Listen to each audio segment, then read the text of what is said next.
Medak Congress MP అభ్యర్థి నీలమధు తిరుమల వెంకటేశ్వర స్వామి వారిని దర్శించుకున్నారు. ఈ సందర్భంగా నీలమధు మెట్ల మార్గం ద్వారా కాలినడకన చేరుకొని వీఐపీ బ్రేక్ దర్శనం ద్వారా వెంకటేశ్వర స్వామిని దర్శనం చేసుకున్నారు. శ్రీనివాసుడి ఆశీస్సులతో మెదక్ పార్లమెంట్ ప్రజలందరూ సుఖ సంతోషాలతో ఆయుర ఆరోగ్యాలతో ఉండాలని ఆయన ఆకాంక్షించారు. వెంకటేశ్వర స్వామి ఆశీస్సులతో మెదక్ పార్లమెంట్తో పాటు తెలంగాణలో అత్యధిక సీట్లను కాంగ్రెస్ పార్టీ కైవసం చేసుకోవాలని వేడుకున్నారు.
ఈరోజు తిరుమల వెంకటేశ్వర స్వామిని దర్శనం జరుపుకోవడం జరిగింది.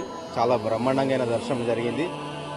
అదేవిధంగా మొన్న ఎలక్షన్లో మే 13 తారీఖు జరిగిన ఎలక్షన్లో మెదక్ ఎంపీగా పోటీ చేసినాం కాంగ్రెస్ పార్టీ అభ్యర్థిగా.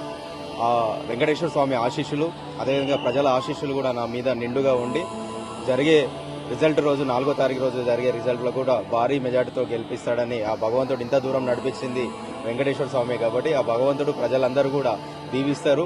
రేపు ప్రజలందరినీ కూడా భగవంతుడు ఏడుకొండలవాడు ఈ ప్రపంచాన్ని మా తెలంగాణ ప్రజల్ని అందరినీ కూడా సుఖ సంతోషాలతో చూడాలని మనస్ఫూర్తిగా కోరుకున్నానని తెలియజేస్తాను.